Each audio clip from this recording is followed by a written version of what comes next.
veiny arms. It's because I just got out of the shower, and I take really hot showers. When you heat your body up, I mean your blood. I mean, look at this.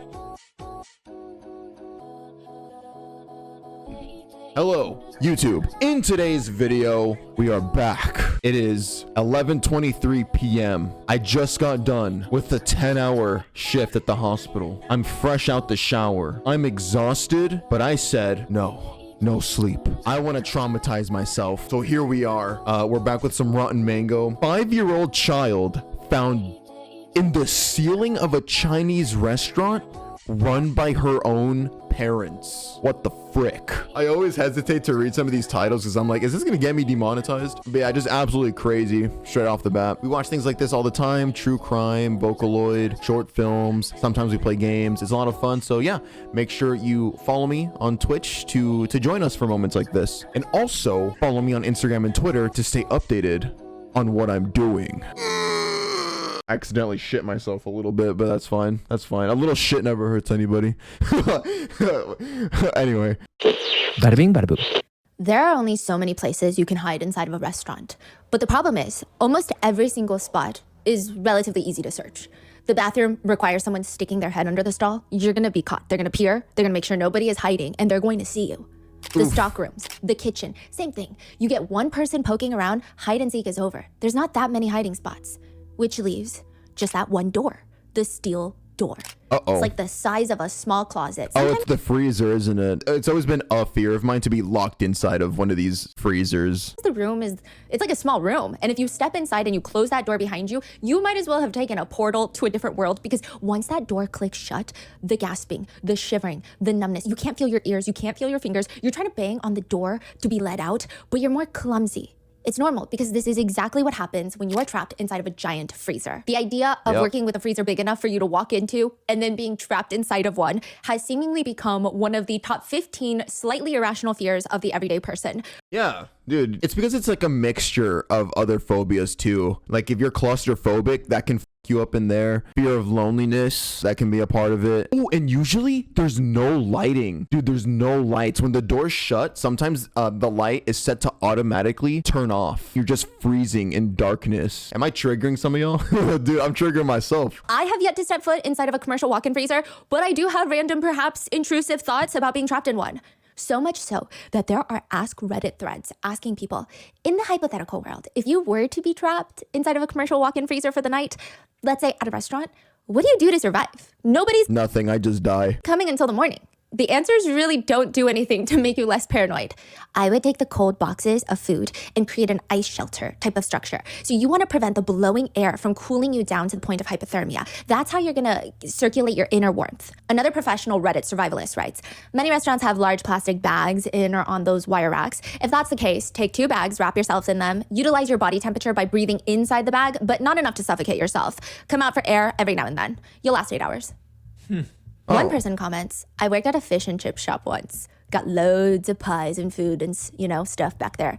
I would just stuff them into my clothes. I would put them in my pants. I'd put them in my shirt. Yeah, they're frozen pies. It's gonna feel freezing for the first 10, 20 minutes. And then after that, it'll actually somewhat insulate you. That's how it works. Wait, yo, that's kind of smart. That is crazy how creative people are. Yeah, I mean, probably the best advice, the most simple advice comes from one professional that works with industrial freezers. He says, best thing to do if you're trapped, find something to stick into the fan blade so they stop turning. It's going to overheat the compressor outside. The cooler is going to stop cooling. The temperature alarm is going to sound, and then you'll get out.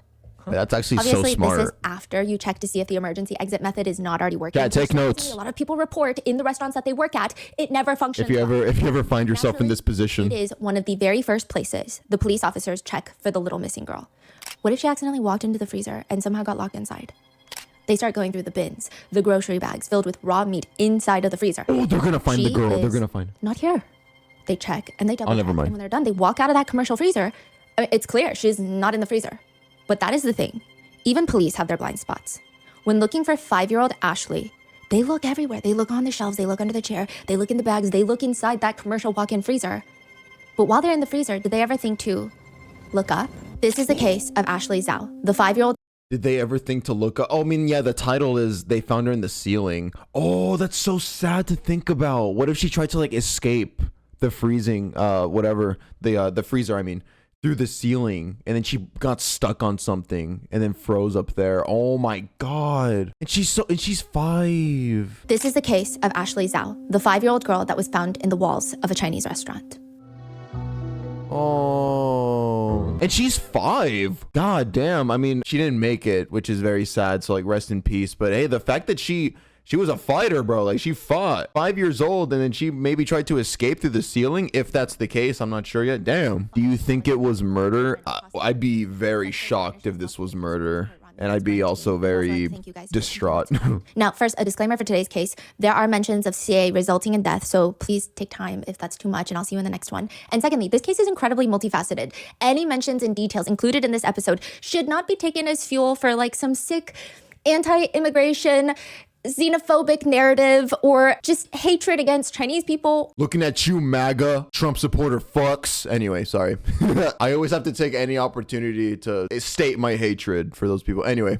One's xenophobic narrative, or just hatred against Chinese people or China. At the same time, one's immigration status and culture should not be used as a reasoning or as an excuse for their crimes, especially when as serious as murder. So these are just the facts of the case. And additionally, most of you guys sometimes I feel like you guys are a little too smart for your own good sometimes. But so this doesn't apply to you, but the very small percentage of people without working frontal lobes, please exercise a bit of common sense and nuance. Don't use this video as justification for avoiding small businesses or Chinese restaurants and avoiding mom and pop shops. And allegedly finding an acrylic nail allegedly in a crumble cookie, that's a valid reason to question the hygienics of a restaurant. Seeing that a restaurant is owned by a particular ethnicity or serves a particular cuisine is not a valid reason to question the hygienics, which is a thing I'm seeing all over Reddit. Lastly, any comments, opinions, criticisms are from things that we found online during our research and not a reflection of our personal thoughts on this case. So with that being said, let's get started. The top 4 most dangerous jobs in the United States, can you guess them? Probably like a lumberjack or something. Yeah, logging workers. Logging workers. So logging workers is the most dangerous. Then pilots and flight engineers, oil, gas, and mining. And then number 4 are roofers. And there's 2 roofers standing up on the roof on top of this pet store. It's 15 feet tall, so it's not like the most dangerous roof that they've been on, but they're being cautious. They get up there 10 a.m. They're trying to beat the afternoon sun. One of the guys, he gets close to the edge of the roof. He's just staring into the parking lot. He's like zoning out while he's waiting for his partner to get done with his part. And he sees this SUV pull up. And he says, nothing was out of the ordinary. I wasn't expecting anything, so it just seemed like a normal day. He watches the man get out of the driver's seat. A woman gets out the passenger seat. They don't talk. The 2 of them go to open the back door where they pull out a young little girl, maybe 5, 6 years old. They take her out of the car seat, cover her face with her purple winter coat because it's freezing outside. Oh, is this the family and the little girl? It's a pretty anticlimactic experience. I mean, he almost forgot the entire thing until the police start questioning him. Because by the time that he saw the 3 of them, the man, the woman, and the little girl, one of them was already dead. What? Wait. Is the girl dead in their custody? Like, in their possession, the girl is already dead? Because by the time that he saw the 3 of them, one of them was already dead. Ooh. Dude, what if this was planned? Like a planned murder? No way. A man calls 911. He sounds like he's trying to keep his composure. It's working. He sounds relatively calm. Hey, what's going on? That's literally what the 911 operator says. Hey, what's going on? I can't find my daughter. Okay, how old is she? 5. She just turned 5. When's the last time you seen her? This afternoon, probably. Around what time? 3, maybe 4. So you haven't seen her in 5 hours? So he's calling around 9 p.m. and saying he hasn't seen his daughter since 5 p.m. This is a 5-year-old little girl, so it's not even like I haven't seen my 13-year-old daughter who went to her friend's house. What was she wearing? She's wearing a purple winter coat. I don't know what those things are called, but they're not jeans. They're like... Like leggings? Yeah. What color were they? Grayish. Okay, and you haven't seen her in 5 hours? About, yeah. I mean, she was there sleeping. I mean, Where was she sleeping at, in the restaurant? The man is explaining that he and his wife own this restaurant. Oh, they sound kind of guilty. It might just be a case of negligence, but not gonna lie, on that phone call, it's like they knew what had happened maybe. And I'm just speculating, all right? We're only 8 minutes into the video. I feel like they know they fucked up. And they're like, oh my God, she might be fucking dead. Let's act oblivious. Call 911, and then let them find the body themselves. Because we low-key know what happened. Restaurant, which they have this little mattress in the back, a tiny little mattress where sometimes one of their 2 daughters, so they have a 6-year-old daughter and a 5-year-old daughter, and the 5-year-old is missing, and sometimes they just sleep in the back while their parents are working, and now she's gone. I mean, she was sleeping there. I picked up my older daughter from school. We all saw her sleeping there, and we went to work, and we let her sleep, and we got busy, and then after I got busy, we started cleaning up, and then we opened the door, and she's not there. Do you have any security videos or anything in there?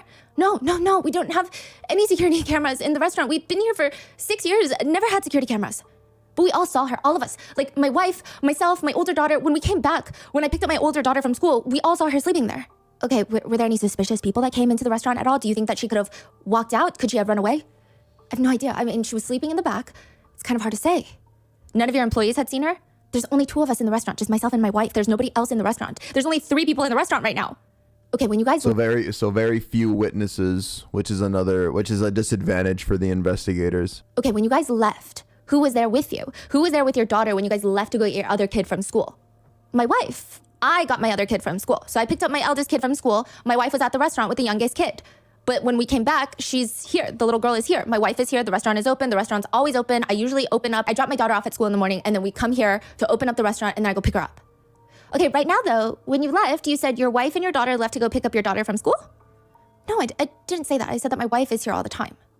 Did you hear the whole thing? Yes. Was he contradicting himself or? I would say that I think she was having a hard time understanding. I don't think that he was blatantly contradicting or anything was particularly alarming about the 911 call. I think the only thing that I would take away from the call that was like a little, is that he seems a little calm. However, that could be seen as... Yeah, see, that's what y'all are saying. Everybody in chat and Stephanie agrees. Yeah, it's very oddly calm. Is that he seems a little calm. However, that could be seen as a positive trait of a father trying to get a goal done, a mission done.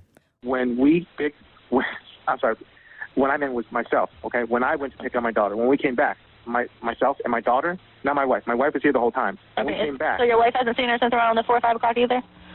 Yes. He explains they saw her around 4 or 5. Everyone. The 6-year-old saw her, the wife saw her, the husband saw her, everybody saw her sleeping, and then the dinner rush came. They were fixing up the dinner rush. Afterwards, they went to check on her and she's gone, and it's been 5 hours. Maybe she managed to walk out the back door. And if that's the case, she maybe has a few more hours left. Because if she's been out there for at least a few hours, and it's 6 degrees outside, she doesn't have a lot of time. 6 degrees Fahrenheit? Yes. If the walk-in freezer is the worst case scenario, at least on first glance, this is the second worst case scenario. Ashley, 5-year-old Ashley, being lost outside in the cold. A lot of health inspectors... Damn, so it's cold where they found her, like in the freezer and then in the, yeah. And then even outside, like even if she was lost by herself outside, it's freezing cold out there too. My God. Do not like to eat out at restaurants. It's just not a fun time for them. You want to eat dinner with a health inspector, you're probably going to go to their house. It's understandable. Maybe it's safer to cook at home when a ton of restaurants they're inspecting are clearly doing what they call fire drills. You think the health inspector doesn't know what's going on? They know. Manager, owner, eyes get huge. They start ordering employees to do all sorts of tasks. You over there, you over there. They're like managing a drill to cover up all sorts of potential violations, which usually results in creating more violations on the spot. Or some of them try the distraction method. Divide and conquer. They send people to bombard the inspector to get all their attention so they can't actually focus on the restaurant, and the inspector is thinking, that's not working. Anytime there's talk about health inspectors, I always remember that one episode of SpongeBob where they fucking killed the health inspector with that nasty patty. You don't remember that shit? And one of them just goes by this rule. One health inspector, he said, go to the bathroom. Before you order, go to the bathroom. Usually in most restaurants, the bathroom and the kitchen are in very similar conditions. One health inspector writes online, at one busy restaurant, there was a bucket under the prep bench. And I thought, what's that bucket? I walked up to it. The chefs were peeing inside the bucket instead of going to the bathroom. Another says, I do remember a steak being returned once. Flipped it over. There was a crispy fried cockroach cooked into one side of it. I would vomit, bro. I hate most insects. I don't hate them to the level of screaming and running away. I hate them as in like, I'll smash them. Like I'll kill them on the spot. But cockroaches, something about cockroaches, bro. I won't go near them. If I can avoid it, I don't go near that shit. I hate cockroaches, and to see one deep fried in my food, I'd throw up. And I'm gonna get a fat bag from the restaurant. One netizen writes online, my mom was inspecting a donut shop in California and saw someone changing a diaper on the dough prep table. Their excuse was, what? We're not open yet.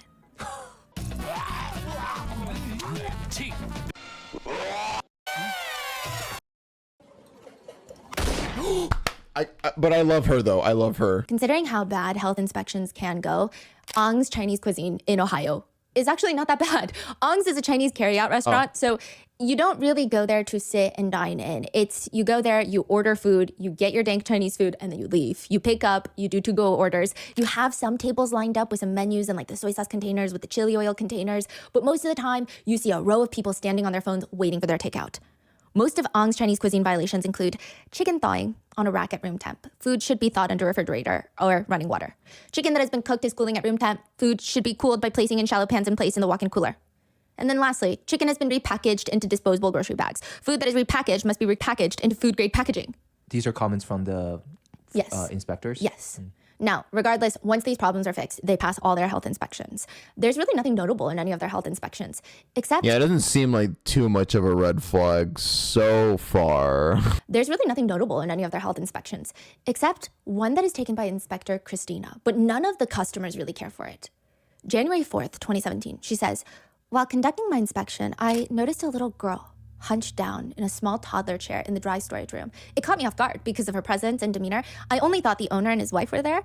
I asked the little girl how old she was, and I got no answer. And I stared at her and I said, "Are you 3?" She responded back, 5. The girl remained in the same spot during the whole time. I was inside the facility approximately 90 minutes. I asked the male owner if she went to preschool or kindergarten, and he reported she went to kindergarten, but I don't know. There was a blue table in the facility by the hallway of the kitchen, had coloring books, crayons, a baby doll, another toy. It was just so strange, though. I don't know, it was so odd. The little girl was so quiet, and she would only stare at the floor. I thought she was in trouble for something, but I'm not sure. I just thought it was so strange the entire time I was there. I didn't even know she was there, too. It was like she's like a little ghost.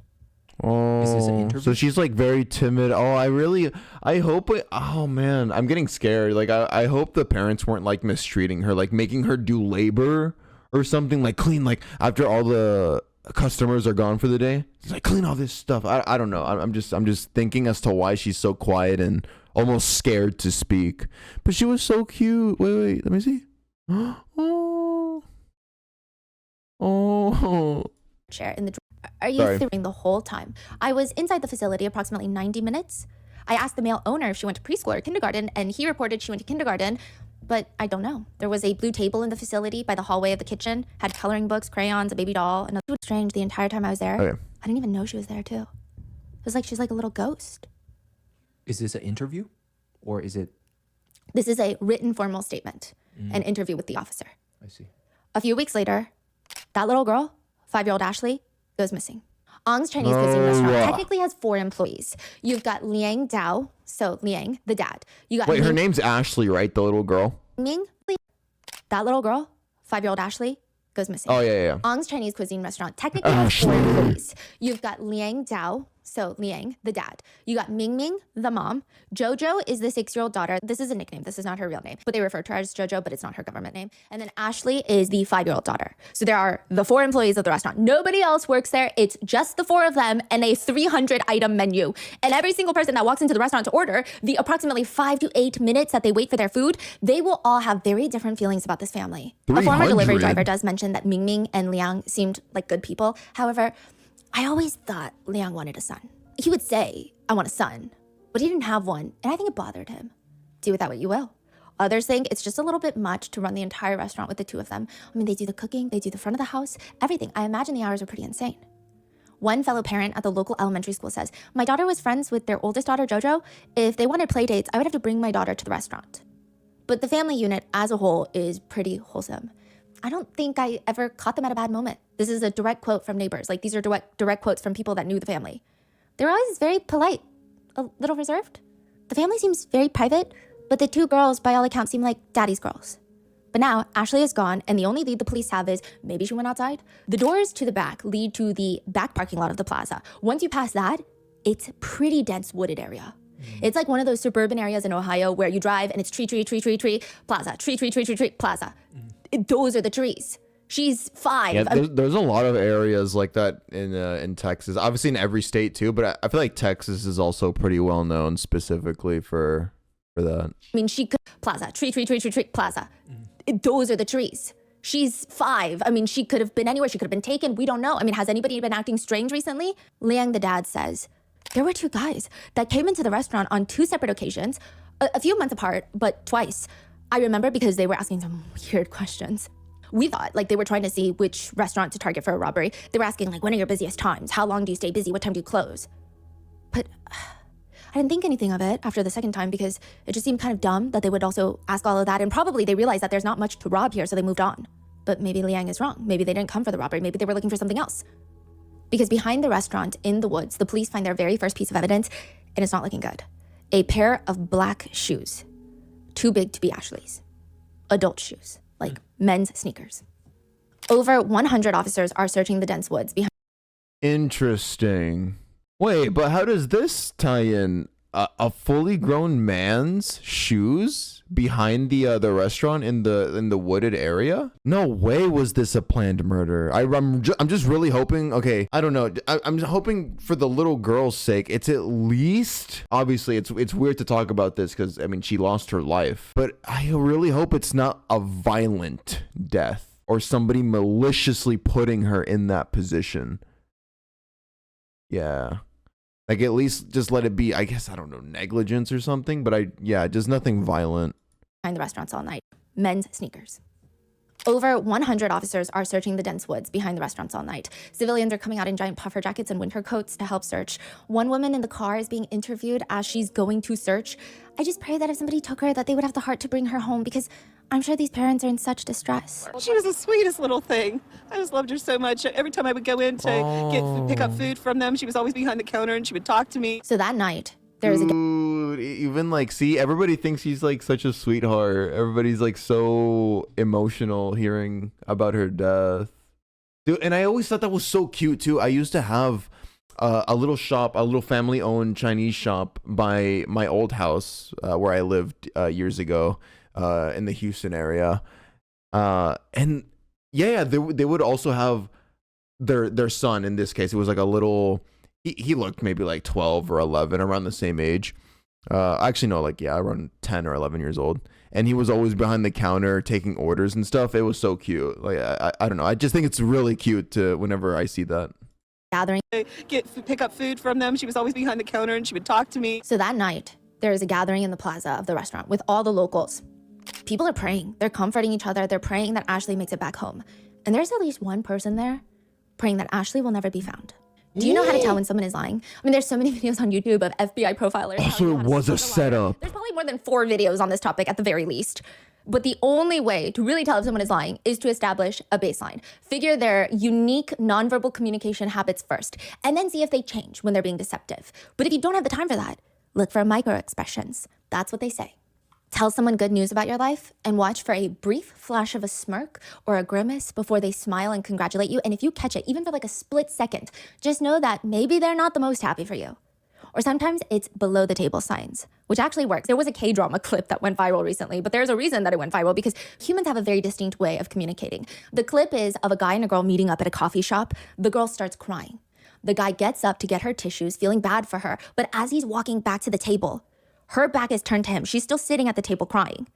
He stops because just from looking at her back, he can tell her body language and she's lying.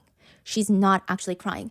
Can you guess what that body language is? Okay, let me guess. Hold on. If you want to guess that somebody's crying is fake, just from the back, I feel like you'd be scrunched over if you're genuinely crying like this, like that. Chest up? Chest up, Like yeah. shoulder straight? No, she's hunched over crying. She's shaking her leg. Her foot is moving up and down. She's rocking one foot. Her legs are crossed. Interesting. Which typically doesn't happen when you're crying and distraught. It's very inconsistent. Really? Like when you're crying, it's not common to like kind of move your feet a little bit. I guess not. Yeah, because you're so focused on all your brain power is on the crying. Which typically doesn't happen when you're crying and distraught. It's very inconsistent. So clearly when adults lie, there are inconsistencies. But is it possible for a kid to lie? I mean, one could argue it's nearly impossible for kids to lie. I actually hate that thing where it's like, all kids lie. I get it. Kids go through a phase where they test boundaries and they learn how to communicate. But I think it's nearly impossible for kids to lie because most of the time adults will be able to spot it. They're not the most advanced at hiding their deception. One of the detectives on site searching for Ashley spots her older sister, Jojo, sitting off to the side. He decides with consent to ask Jojo again, exactly what is it that she saw in that restaurant? Jojo glances around. She makes sure that nobody's eavesdropping and she whispers, "Mommy and Daddy said I can't say what happened." What? Oh my God, that's chilling. Wait, Jojo is the other daughter. Mommy and daddy told me not to say what happened. Dude, the chills I would get as an investigator from a little kid saying that. A kid can't make that shit up. A kid to make up something that dark? No. Yeah, I would believe it 100% upon hearing that. Exactly what is it that she saw in that restaurant? Jojo glances around. She makes sure that nobody's eavesdropping, and she whispers, Mommy and Daddy said I can't say what happened. What? What? I don't really know. I'm not sure. Mommy and Daddy said I can't say what happened. Suddenly, the detective is staring at Ming Ming and Liang from across the restaurant, and it's not adding up. Liang is fidgeting with his hands, talking to other officers, but he almost looks nervous more than anything, which fine. Maybe he is nervous. He's nervous to find his daughter. But Ming Ming, her reaction right now this entire time has been cold. The officer walks up to Liang, the dad. Do you have a recent photo of Ashley? I do not. You don't have social media? You don't post them? Do you have a physical album somewhere? No, the only picture I have of her is her passport photo. Huh. Some people swear by the idea that the only way to lie. Do you on a guys think it's the test mom or the and not get dad caught is to clench your behind butt everything? cheeks, or put a thumbtack in your shoe, and every time that you answer a question truthfully, you step your toe onto the thumbtack. And you clench your butt muscles and you release them slowly to throw off the questions reading. Others say, no, you just have to lie. Like you have to think when they ask you normal questions. So they do a baseline first. Control questions is what they call them. They ask you for your government name, your birthday, who the president is. This is your baseline. This is when you're normal, when you're not stressed out. This is how you're gonna be. They said, when they ask those questions, start biting the inside of your mouth. Throw off the baseline. Because that's what they're gonna compare the lies to.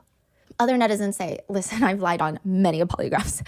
It's just 90% breath control. Just sit in the chair and keep a steady breath. Every once in a while during a control question, interrupt your normal breathing rhythm and breathe faster and then go back to normal. Be very calm. They will ask you the same questions over and over. You will be bored. You will be frustrated. I've always wondered how those lie detector tests work. I thought honestly, yeah, breathing pattern would fuck you up. And whenever I lie, my breathing does kind of get a little like weird because I start overthinking because I overthink it. And I feel like that would also fuck me up on a lie detector test. Like knowing that you're like a machine is judging your every answer. Even if I was telling the truth, I think my breathing and heart rate would be changing. and then they would think I'm lying. This is a game of patience. With some even saying that the best way to beat a polygraph is during the control questions where they ask you for your name, start counting backwards from 100 by intervals of 7. So like 93, and then from there and there. Because that makes I guess it does something physiologically to you. Or recall emotionally charged memories during childhood to trigger physiological responses that are gonna throw people off. It's actually pretty terrifying how a lot of polygraph administrators cannot tell when someone is using a deceptive technique. It's really hard to detect. But that means it could go the other way too. You can completely tell the truth and it will look like you're lying. Liang, the dad, is the first to go. He's welcomed into the interrogation room. He's wearing a black hoodie, dressed comfortably. But first, the control answers. Do you have any idea what the reason is for this test? To see if I hurt my daughter? Did you hurt Ashley? Answer truthfully by saying the word yes or no. Oh, he's going through a lie detector Yes. test? No. Ooh. If I were to ask you right now, you physically have anything to do with Ashley's disappearance, what would the truthful answer be? No. Have you ever had any psychological counseling? Yes. When was the last time? About a month ago? What was going on? What were you having a hard time with? My wife's immigration case. Oh yeah, what is going on with that? Is she going to be deported or something? So Ming Ming is trying to get asylum in the United States, but it's not working. I don't know, maybe. But you're an American citizen. Yes. And your wife can eventually become a US citizen. My mom did the process as well. It's harder than it looks. So what are you feeling? What were some of the things emotionally that you're feeling? That my wife might get deported. Okay. I don't know what to do with my kids. So you were worried about what might happen, that she can't take them with her? I don't know. Even if she did, I would still have to support them. On Tuesdays, that's the only day the restaurant closes. What do you do on your day off? I pretty much do stuff for the restaurant. So you don't have any hobbies or things you like to do? I like to draw, play some games. He's very calm. What is your greatest ambition in life? Wait, how old are you? 34.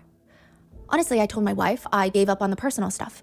I just want to raise the kids. I just want to make sure that they have a good future. Yeah, I don't know, something about the dad being so calm is making me lean towards him being obviously both the mom and the dad are responsible for this, but I'm trying to like figure out who maybe started this whole plan to I guess to get rid of Ashley. And the father's just way too calm, like he's trying too hard. plan to have more on the personal stuff. I just want to raise the kids. I just want to make sure that they have a good future. Do you plan to have more children than 2? Yeah, I wanted 4, but it can be tough. What's the single best thing that has ever happened to your life so far? My kids. What's the single worst thing that's ever happened to your life since the day you were born? Probably this. This is where it starts feeling less like a polygraph and more like a full-blown interrogation. A lot of people would categorize this type of interrogation like being buried alive. So I think it's very interesting when you watch a lot of interrogation tapes, each one has vastly different pacing, but they're all kind of across the board can fit into different categories. And it always depends on probably the interrogator themselves, how much evidence they actually have on the subject, and then the subject themselves. Each personality is going to be different. But this one is such a clear categorization of being buried alive. Just soil collapsing on the subject. The overlying feeling is supposed to be every lie you tell buries you deeper and it becomes suffocating. The interrogator asked Lang, "Why did you agree to take the polygraph today?" I didn't know. I thought I had to, you know? Has Ashley ever run away before? Run away? Run away from home? She went out the back door before. Okay. I'm just talking about, you know, is she the type to kind of run off and go? No. You say she ran out the back door, ran out of the back room at the apartment? No, at the restaurant. Can you kind of tell me what you did yesterday? Yesterday? Oh, I'm sorry, I haven't slept for a while, so I don't know what yesterday was. Has Ashley ever wandered off before? Yeah, she opened the back door and walked out before. Can she unlock the door herself to get out? Yeah, both my daughters can. They both did it. They're not supposed to do it, but they do it. So how many locks are on the back door that they have to open? None. It automatically opens from the inside. Okay, and then you need a key to get back inside if you're outside? Yes. What do you think happened to Ashley? I don't know. So what do you think? If somebody took your child, what do you think should happen to that person? What do you want to see happen to them if you find out through the investigation that someone took your child, she was just wandering around, and they picked her up and took her? I would want her back. What do you think should happen to that person? Go to jail. What would be the possibility that... Well, yeah, his answers are so dry and straightforward. Like, where's the concern for your child? It's like he's literally being interviewed by a stranger about a topic he doesn't give a fuck about. The dad is just like, I don't know where she'd go. Oh yeah, I guess she would walk out the door. Maybe. Why did you agree to this interview? I thought I had to. Like, you thought you had to, not because you care about your daughter and finding her? Like, what the hell? an accident should happen to that person? Go to jail. What would be the possibility that an accident happened inside the restaurant? The possibility of an accident happening inside to where she got hurt really, really bad. I guess it's possible. I'm asking you because I have to look at every possibility when I'm doing the polygraph, okay? The child walks out the door and a very unfortunate thing happens. Someone picks her up and takes her and now they have their own child. Maybe there's an accident. She gets burned with grease or something and the next thing you know, she's laying lifeless. You're scared. You don't know if police are going to believe you or not. So you just take her body and hide it somewhere. I have to look at that possibility because unfortunately those things happen as well. But if you know what happened to your daughter, you need to tell me. Because there's an awful lot of people right now looking for her. A lot of people, more than you can imagine. Highway patrol's got helicopters, airplanes, they've got dogs, they've got all kinds of people looking for her. But if you know we're never gonna find her, you need to let us know right now. Because these That's a really good like fear tactic when they flex in a way, kind of how many people are looking for the daughter, the different teams that are looking for it. Sorry, for them. I don't know why that like slipped out. Anyway, because then what that instills in their head is like, oh shit, they have all these different specialized teams that specialize in obtaining this type of evidence, et cetera, like clues and stuff like that. So when they hear that, it kind of makes them go, oh shit, like I'm gonna start talking some more, like actually telling the truth and caring, giving a fuck. people are, we're never gonna find her. You need to let us know right now. Because these people are away from their families and they will be for days and days and days. And that's not fair to them if you know, in fact, where Ashley really is. The other possibility would be that you sold her.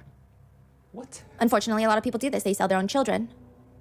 But if you know what happened, you need to tell me. We gotta stop. You're giving me a lot of stuff and I haven't slept in a really long time right now. I don't think I want to do this. It worked. The dad cracked. He's like, oh, I can't do this right now. Stop. You're giving me a lot of stuff and I haven't slept in a really long time right now. I don't think I want to do this. A lot of other people aren't going to sleep until they find her. We owe it to you. We owe it to everybody. We owe it to Ashley. I'm having trouble keeping my eyes open right now. I've had 5 minutes of rest since yesterday, and I slept, I don't know how much. You ask all these tough questions, and I'm starting to get scared. Oh, he's tweaking. Do you know something that you haven't told them? I mean, look, I'll be your spokesperson for you. I know those people. There's no reason that you shouldn't be able to tell what you need to tell. There's no reason you shouldn't be able to. And I will go right beside you. I won't make you do it by yourself. But you've got to tell me what's going on. I'm scared if I continue with this test and it shows that I'm lying or I'm trying to fake the test or something, it's going to reflect badly. You're right. It will reflect badly. And we don't want that. No, we don't want that. And I told you I'm having a really hard time concentrating and sitting here. I can't even really keep my eyes open. I just keep blinking. Can you tell us where she is? Can you tell us what happened to her so we can at least go find her? Can you at least do that for us? I'm just afraid for my wife, that's all. Why? What did she do? Huh? What did your wife do? Did she make a mistake? No, her deportation, you know. I get that, but I don't care about that. It's not about your wife, it's about your daughter. We just want to find your daughter. No, my whole family is gonna fall apart. Can I just go home first? I know you know something. I just want to be able to call off all these people if I can. If I can send them home, that's all I want to do. I just need a little more time, that's all. Do you have any idea where she is? If we just know where she is, you don't have to tell me the rest of the story. I just want to know where we can find her. I just need a little more time. Do you know where she is? Would you tell me that? Do you know where she is? The longer this goes on, and then they find out all along you could have stopped it and you didn't, gloves are off. There's nobody that's going to deal with you. Nobody's going to feel sorry for anybody, and it's going to get really ugly. And I don't want that to happen. There's no reason for that. I don't want it to happen. You don't want it to happen. You don't have to explain to me, but at least let us go get her. That's all we want to do, so that we can send everyone home so they can at least spend their evening with their loved ones. I know, I understand. Okay, I really do. But you know, it's not just my wife, it's my whole family that's gonna... Can I just leave? Kill us, bitch. Sorry. That's how it would be. I'm bad cop. No, I know, I understand. Okay, I really do. But you know, it's not just my wife, it's my whole family that's gonna... Can I just leave? Can I just leave for a little while? Just let me go back home to my wife and see my kid. I just want to see my kid. You're not gonna tell us, are you? I just want to see my kid and my wife.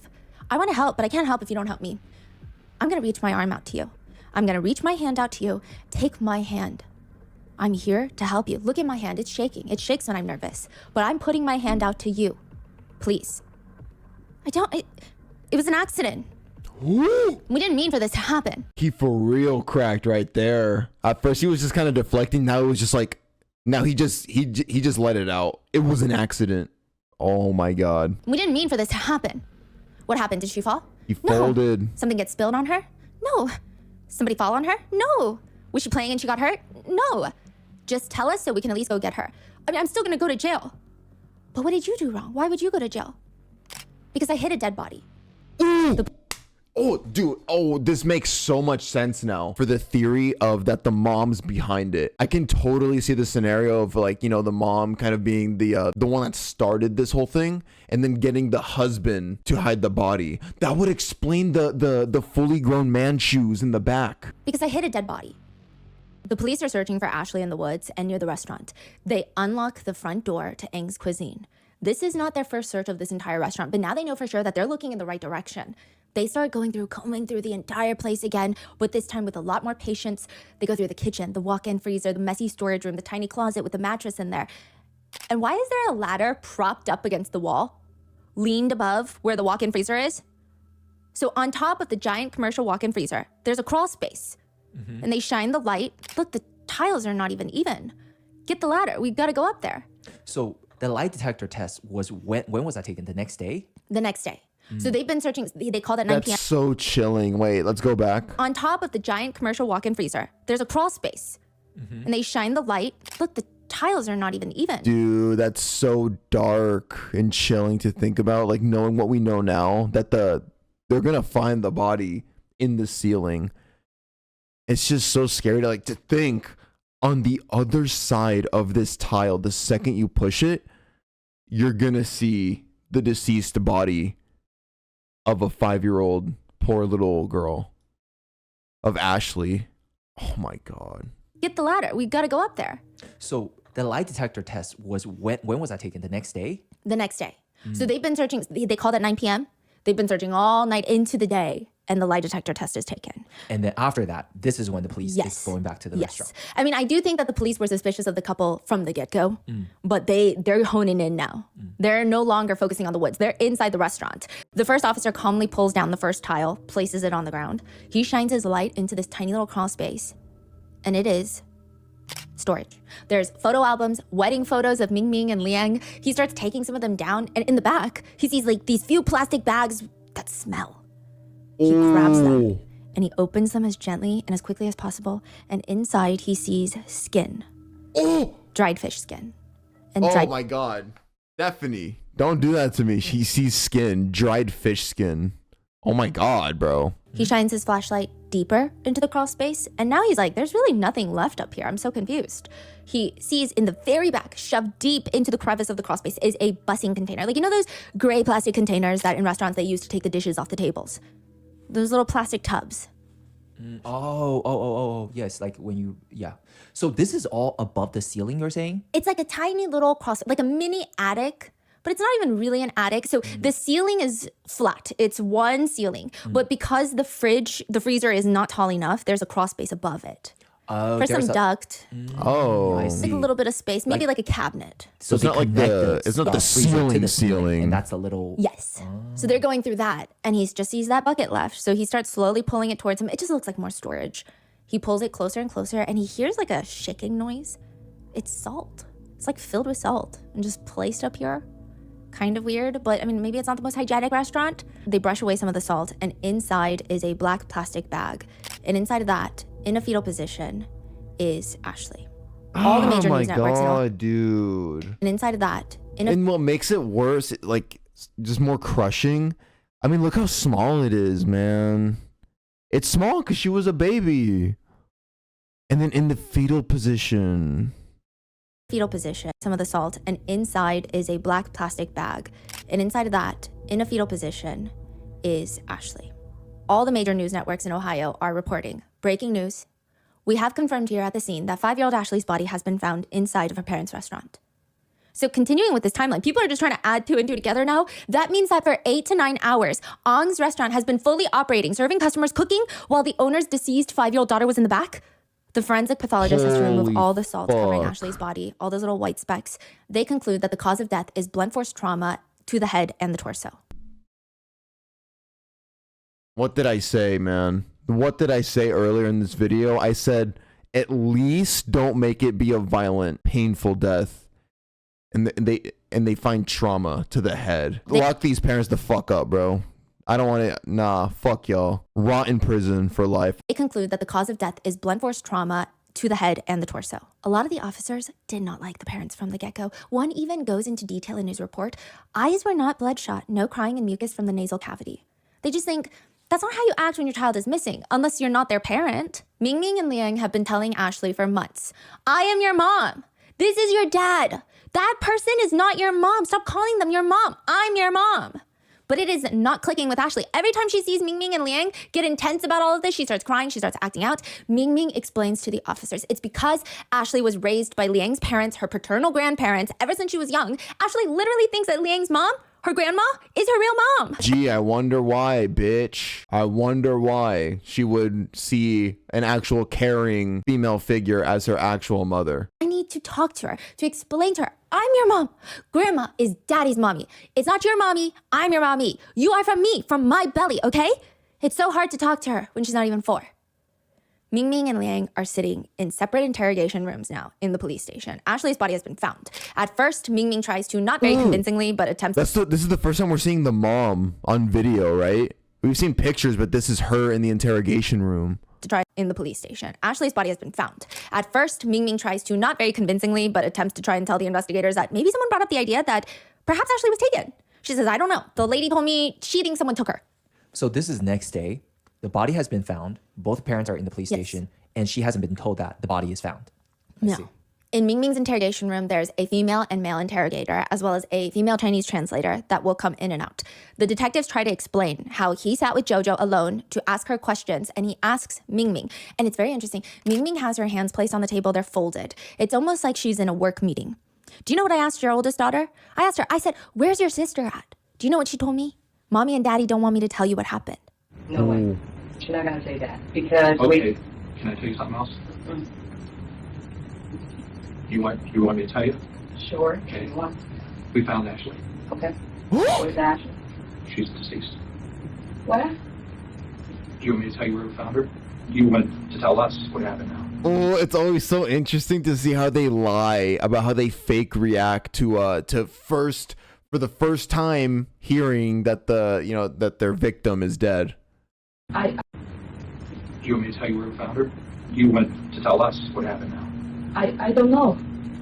I think you're a good caring person that was overwhelmed by a lot of things because that's what you're telling us. And I think that you're a good mom. Life can be very overwhelming at times. I've got 4 kids, I know. I could tell it. I could tell you're struggling. And I just want to be able to sit here with you. Okay, he's kind of doing some manipulation tactics right here. Like it's like sucking up to her to like make her more comfortable and open. And try to figure out, what happened and hear it from you. The female detective leans in. What happened at the restaurant? What are you talking about? We know something happened at the restaurant, so we're trying to figure out what led up to that. I don't know. I think accidents happen too, and I think that there could be something that happened that was an accident, and you didn't mean for it to happen, or your husband didn't mean for it to happen, Jojo didn't mean for it to happen, so we need to figure out some sort of accident happened so we can understand. I just know what Jojo told me.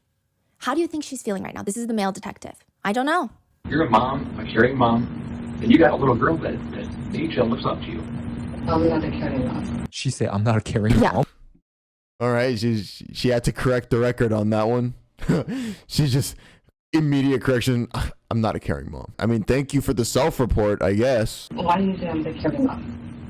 Because I can tell you to take care of Jojo. Yeah, I take care of the kids all the time. She has a brief moment with the translator where the translator has to explain to her that caring means loving. 就是说对孩子很好，照顾他们，照顾得很好 ，caring， 你就嘘寒问暖。我没有说我对他们很好啊，我自己对他们很严啊。啊，你没有说过对他们很好啊？我说我对他们很严，我说我是个很严的妈咪。可是你给孩子吃穿哈，对啊，照顾他们哈，实际上就是 caring。哦 ，OK，loving， 对，你爱你的孩子吧 ，loving。 What? What the? That is the most bizarre reaction I've seen to people trying to. What? We can tell that you're a caring mom. Well, I mean, no, I'm strict. I mean, I guess I give them food sometimes, but I mean, I'm pretty cold to them. I guess I love them. And the grandma's trying to bail her out, like, hey, like they're saying that you're like loving, like warm. And then she's so confused. And then the grandma's like, oh my god, like the grandma's like, fucking hell. Loving， 对，你爱你的孩子吧 loving。Oh yeah, you love your kids. So it appears that maybe she doesn't know what the word caring means. Then they just skim over it. Ashley, you're not even crying.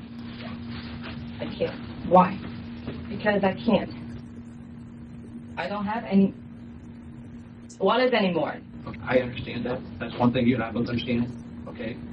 What happened to her? The male detective on the side starts getting aggressive with Ming Ming. He leans forward. He's raising his voice. Your daughter is dead, Ming Ming. She's dead. She's dead. She wasn't on the couch. She wasn't on the bed. She's dead in your restaurant. And now we can sit here and play games all night, but I don't want to do this. I know that you love your daughters. You told us. Do you think that Jojo wants to go through this and lose her sister? Do you want to sit and play whatever and say, I don't know what happened? What happened to Ashley? How did she end up dead in your restaurant? Silence. Your daughter is dead. I just don't understand. You said you have nothing left. Isn't that what you told me? You don't have any tears left. You have nothing left. Ming Ming, your daughter is dead. I just don't understand that. I'm to the point where I'm crying for your daughter. I'm not expecting you to cry, but there's the death of a 5-year-old little girl. The energy in this tiny room. W cop. W press. Maybe it's a little bit much. Everybody steps out, leaves Ming Ming alone with her thoughts, and now just the male detective returns. He plops down across from Ming Ming. It looks like he's plopping down in front of his teenage kid who he just caught sneaking out. He looks disappointed. He looks disgruntled. He looks like he would rather be, 50 other places. What are we going to talk about? Ming Ming shakes her head no. I'll listen. I don't have any more to say because I know that you're just going to tell me nothing happened. I just want to find out what happened to her. I can see it in your eyes that something happened. I'm so tired. How do you think I am? Don't you think I'm tired? The fuck? It's both of the parents. The dad was cold and relaxed up to a certain point until he cracked. The mom is even more. It's not even just relaxed. It's cold. It's very cold. Like, what's it called? I can't cry. I'm tired. And she said when she tried to spin it, whenever the investigators were like, you're not even crying, she tried to spin it as in like, oh, I just don't have any tears left, like I've already cried them all out. At least pair that with like an emotionless look, like emotionless as in drained, like emotionally drained. You can't believe that it happened.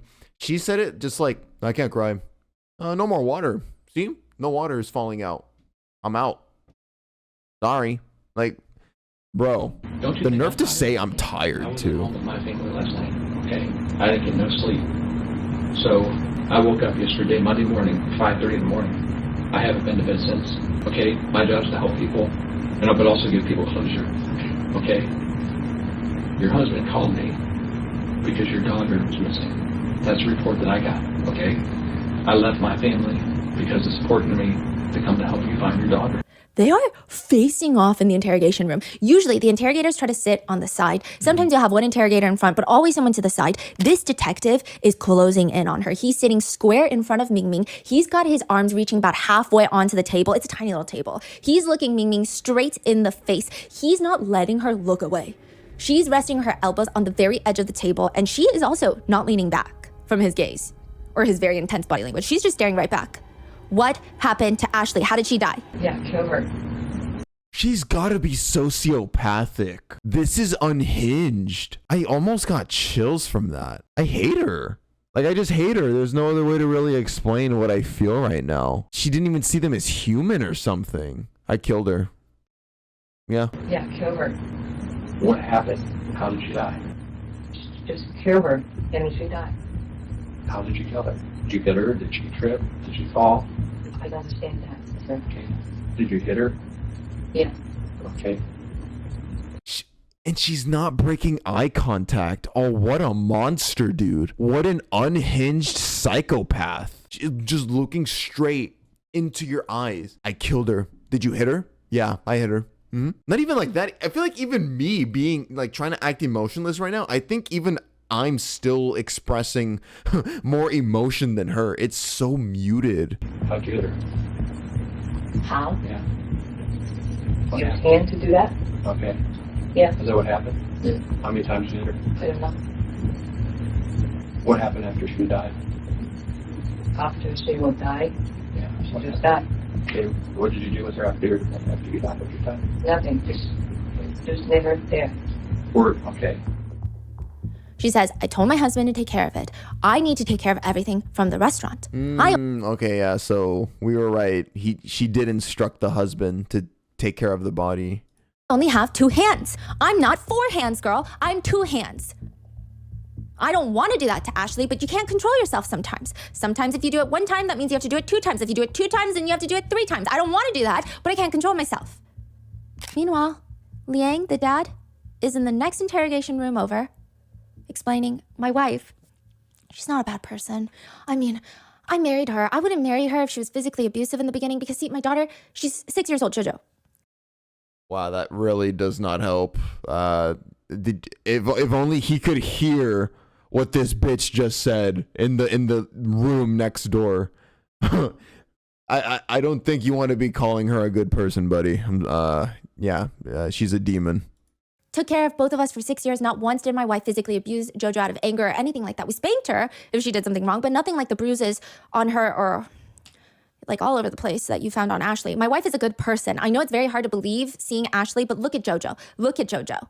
Ming Ming is a good person. She's a good mother. She just has problems. Why didn't you ever report the abuse to law enforcement? She has problems, all right. I was worried.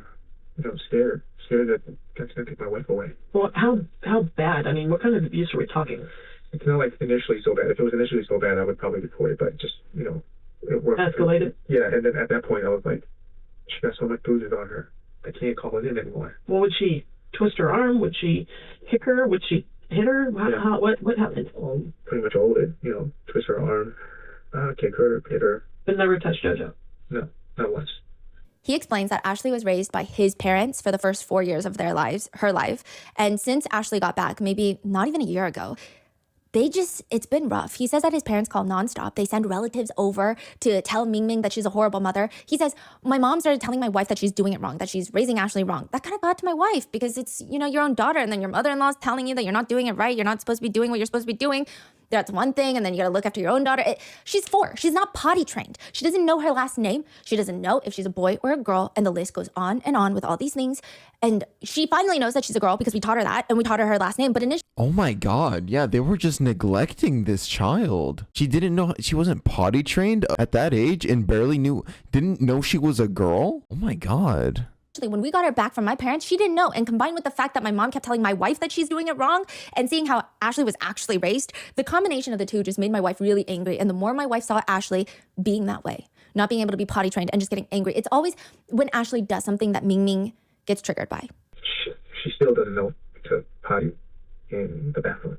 So that really gets my wife going because we have her for a year now. She still can't. She's still not potty trained. So that was one of the things that really irritated your wife.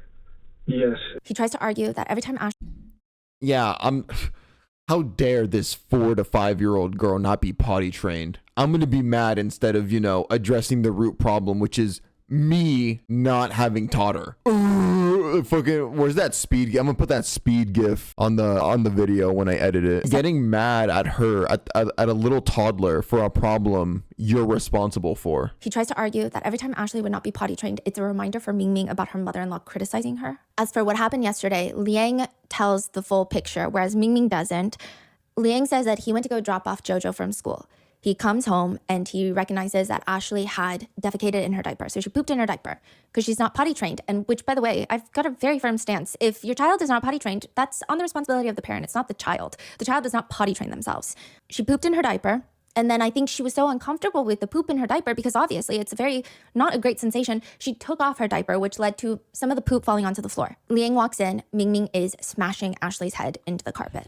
Dude. Restaurant. And it's also just like, obviously the child's gonna do that if you don't change them after they poop themselves in the diaper, because if they keep it there for too long, it's gonna get irritated. They might get a rash. It obviously gets itchy. So it's like at a certain point it becomes literal torture to keep that diaper on with shit in it, and then to get mad at the kid. So you're 5 years old, you still don't know how to poop and potty, and my wife got angry and hit her head on the carpet.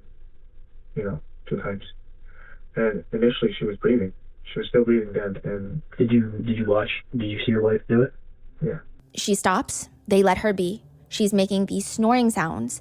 And he says this isn't the first time that her head has been smashed into the carpet, so he didn't think anything of it. He thought it would just be fine, that she was hyperventilating, which that snoring sound, we talked about that in the previous episode. You're not sleeping. He thought that she's sleeping or she's hyperventilating. So about a good 5 minutes pass and all this vomit starts coming out of Ashley. She starts having green fluid come out of her nostrils. They take her, rinse her off in the bath. They still, I guess, don't think anything of it. They bring her back to the living room and she's still breathing. And then a few minutes later, he goes to check up on her on the living room floor and she is no longer breathing. He starts freaking out, and that's when they decide they need an alibi. So they're going to dress her in her clothes, put her in the baby seat, take her from their apartment Wait, what door is that to the car. specifically? You guys are saying death rattle. Death rattle is a gurgling or rattling sound caused by the buildup of saliva and other fluids in the throat and airways of a person who is nearing death. It occurs because the person's muscles, including those that help with swallowing and coughing, weaken, making it difficult to clear these secretions. And it's caused by the trauma to the head. It was probably just an insane concussion from the smashing on the floor. From their apartment door to the car, buckle her into the car seat, drive their deceased child to the restaurant, unbuckle her. That's when the roofer saw her. She was already deceased by this point. They're going to keep her in the back of the restaurant while they open up for business as usual. And then he's going to go pick up Jojo. Jojo's going to see her sleeping in the mattress on the back so that she doesn't have to lie, so that she can tell the truth and they look more credible as a family. And then after Jojo leaves for a second to get a tooth pulled out in the front, Liang moves Ashley's body on top of the crawl space. It's sick and twisted that they're using their eldest daughter as an alibi. But he also says, I didn't know it was going to be this serious. He just thought that he was going to call 911 and they were going to say, okay, your daughter is missing. He said, I didn't know the procedure. We didn't think that I was going to be coming down here taking a polygraph. I was going to be asked so many questions, that it was going to be involving so many people. If we knew that there was going to be 100 people searching, maybe even more, I don't even know. I'm just sorry. You guys actually cooked and served meals while your daughter was laying there. Yes. And went on business as usual. Yes. Both of us were afraid what was going to happen.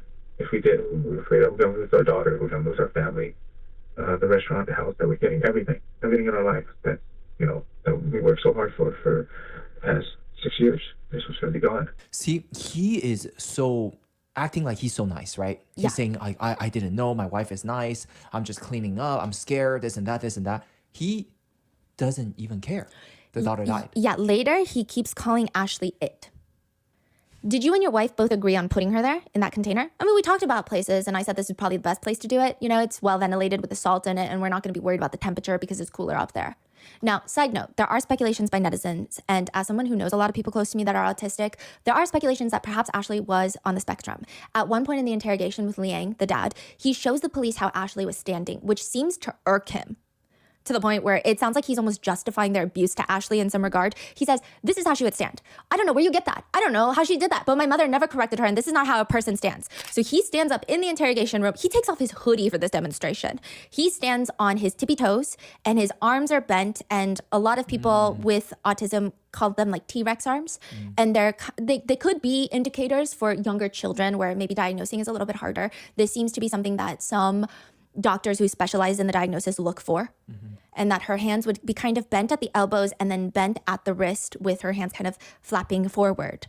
And then sometimes she would put all of her weight on just one foot, and then the other one would just be tippy-toeing. This is just making it sadder for me, like to hear that she had possibly had autism. Like, oh my gosh, dude. And again, tippy toes is another sign that a lot of parents with autistic children look out for. And she would just it just makes it worse to me. I don't know why. She would do it, correct her, and do it. She would do it. A lot of things. There's a lot of things that we felt that my mom had her for 4 years that she should correct these things. So, you know, every single time I'm asking to do something like that, it would trigger my wife because my wife would be reminded of what my mom said.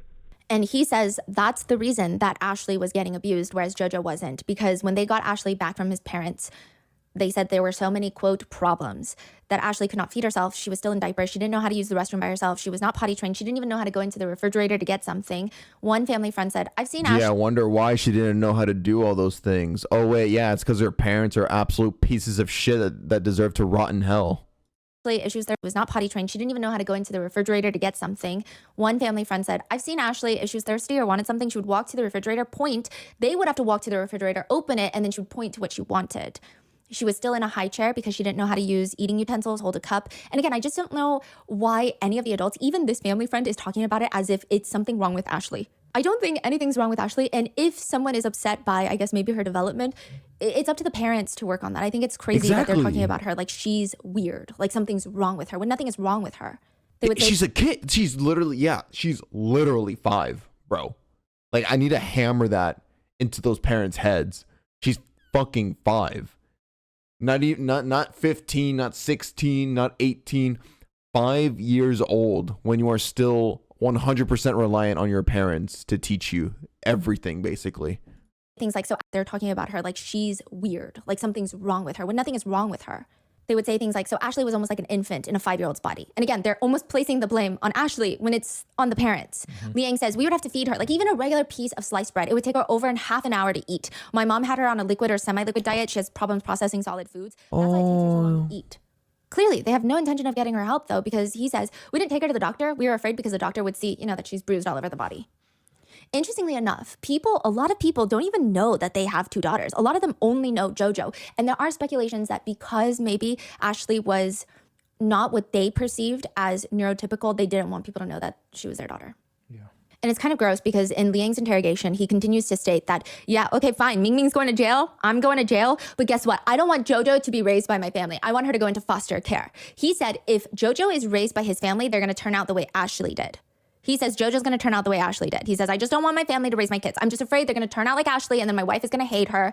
Rewind that. For a second, I thought he said he doesn't want JoJo, that's the name of the other eldest daughter, to be raised by his family or by her family because she might end up like the daughter they killed. I'm sorry, I must have misheard. Sure, that's a mistake on my part. But guess what? I don't want JoJo to be raised by my family. I want her to go into foster care. He said if JoJo is raised by his family, they're going to turn out the way Ashley did. Okay, so he needs his ass beat, basically. So not only is he a fucking weak, pathetic man who let his wife do whatever the fuck she wanted and couldn't stand up to her and then took instructions from her on what to do with the body afterwards, no questions asked. He then has the nerve to say, I don't want my daughter, my eldest daughter, to be raised by a proper family. I want her put into a busted ass foster care system so that she doesn't turn out like the kid that literally didn't deserve to die. And the only reason why she turned out the way she did was because of y'all's poor parenting. Just going to turn out the way Ashley did. He says, I just don't want my family to raise my kids. I'm just afraid they're going to turn out like Ashley and then my wife is going to hate her.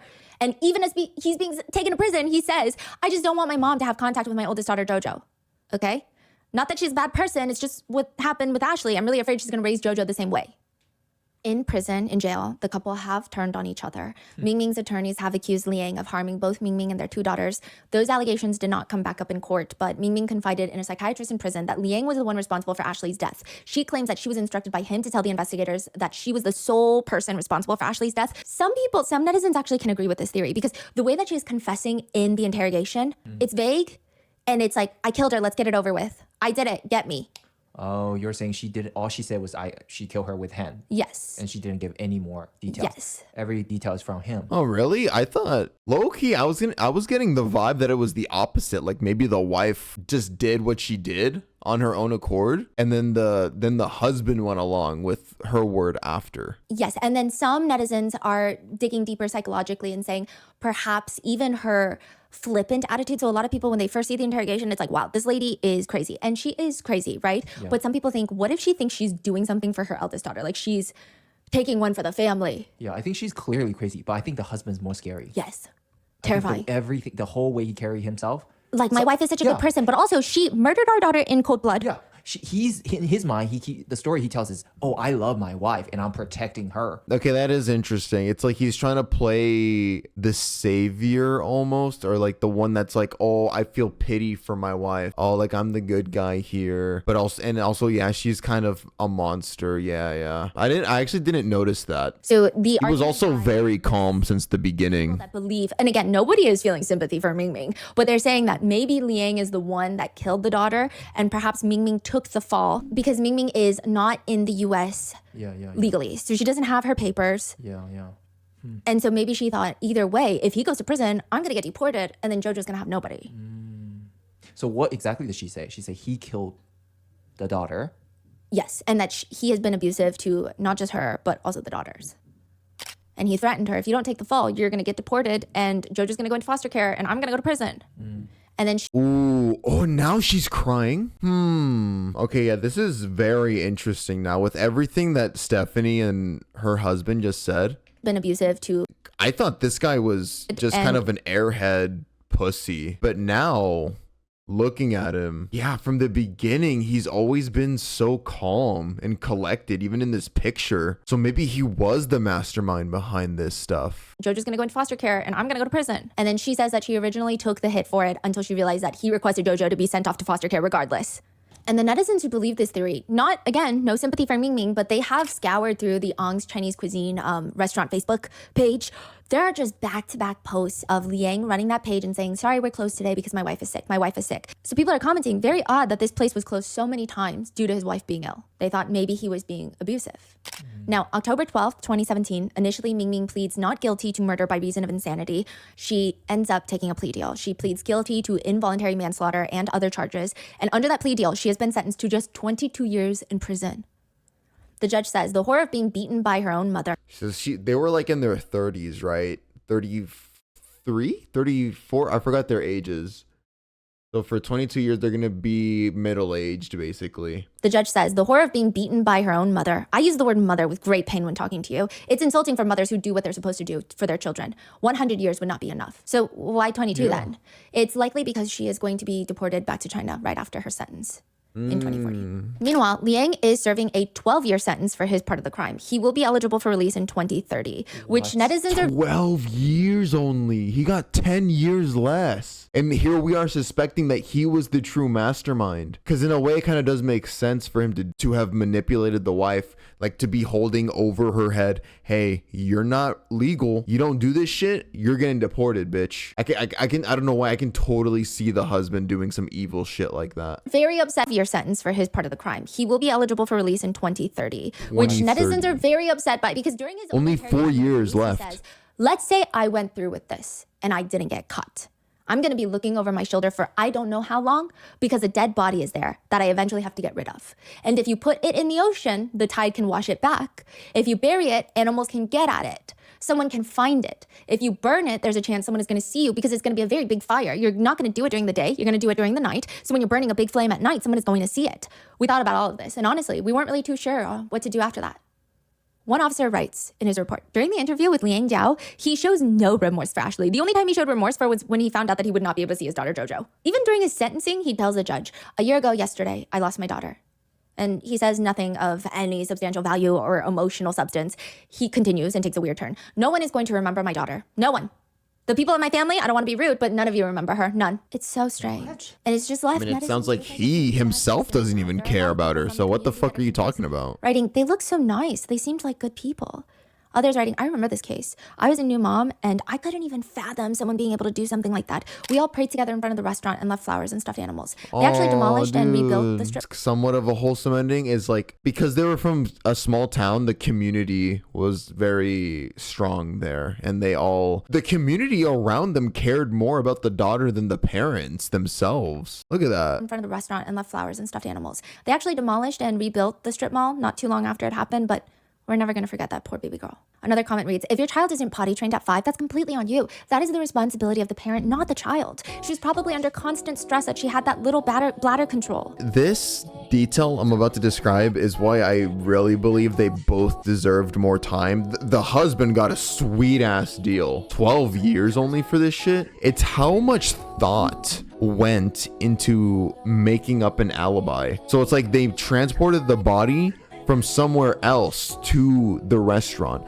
I see, when we went into this video, I thought the entire thing happened in the restaurant from point A to B, from A to Z, I mean. I thought it all was going to take place in the restaurant. It happened outside, apparently, from what, if I heard correctly, and then they moved her to the restaurant above the fridge for the alibi to be successful. And then yeah, the older sister was going to be a part of it to help confirm it. So it's like that level of planning, I think that by itself easily should have added another 10 years to both of their sentences. Easy. Overall, such a tragic case, man. Again, 5 years old. And like she there was a high chance she was autistic. She just needed love and patience. Rest in peace to Ashley. Fuck both of the parents, man. Both of them. I hope they rot in hell. That's it for this video, YouTube.